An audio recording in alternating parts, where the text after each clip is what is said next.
সিদ্ধান্ত তারেক রহমানকে নিতে হবে।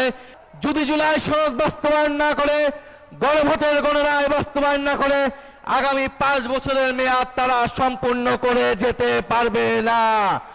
ফলে তারেক রহমানকে সিদ্ধান্ত নিতে হবে, তিনি কি 5 বছর নির্বাচিতভাবে ক্ষমতায় থাকতে চান, নাকি শেখ হাসিনা সহ পৃথিবীর অন্যান্য জায়গায় যেই করুণ পরিণতি হচ্ছে জনগণের রায়কে অবজ্ঞা করার জন্য, সেই পরিণতি তিনি ভোগ করতে চান।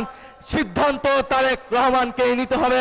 সংবিধানের সংস্কার করতে হবে এবং বিগত 16 বছর ধরে বিএনপি, জামাত সহ ফ্যাসিবাদ বিরোধী দলগুলোর যেই দাবি ছিল তত্ত্বাবধায়ক সরকার, সেই তত্ত্বাবধায়ক সরকার ফিরে আসলো।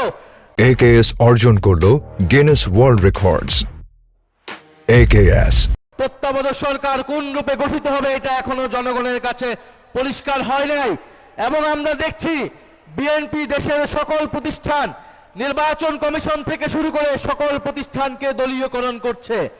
এই দলীয়করণের ফলে দেশের নির্বাচন ব্যবস্থার যে উন্নতি আমরা চেয়েছিলাম, সেই উন্নতি আবার সম্ভব হবে না।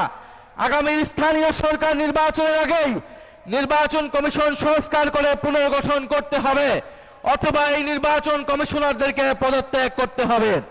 প্রিয় সিলেটবাসী, আজকের এই সমাবেশের মধ্য দিয়ে সিলেটে আমাদের যে 11 দলের বিভাগীয় সমাবেশ, সেই সমাবেশ সমাপ্তি হতে যাচ্ছে। ঢাকার পরবর্তীতে মহাসমাবেশ অনুষ্ঠিত হবে এবং সেই মহাসমাবেশ থেকে আমাদের বৃহত্তর গণ আন্দোলনের ডাক আসবে। আমরা স্পষ্টভাবে বলেছি, এই সরকারকে আমাদের পক্ষে আর সহযোগিতা করা সম্ভব হবে না যদি না তারা গণভোটের গণরায় বাস্তবায়ন করে। ফলে আমরা আশা করব সিলেটবাসী যেভাবে জুলাই বিপ্লবে যেভাবে রক্ত দিয়ে এই পুণ্যভূমি রক্ত দিয়ে দেশের গণতন্ত্র এবং সার্বভৌমত্বের পক্ষে দাঁড়িয়েছিলেন, আবারও সংস্কারের পক্ষে, গণরায়ের পক্ষে আপনারা দুর্বার আন্দোলন গড়ে তুলবেন ইনশাআল্লাহ। সেই আন্দোলনের পক্ষে আমরা 11 দল ঐক্যবদ্ধ থাকব। দেশের আজাদীর পক্ষে, সার্বভৌমত্ব, সংস্কার এবং সুশাসনের পক্ষে আমরা 11 দল ঐক্যবদ্ধ আছি, ঐক্যবদ্ধ থাকব। এবং এই সরকার যদি জুলাই সনদ বাস্তবায়ন না করে, গণভোটের গণরায় বাস্তবায়ন না করে, আগামী 5 বছরের মেয়াদ তারা সম্পূর্ণ করে যেতে পারবে না।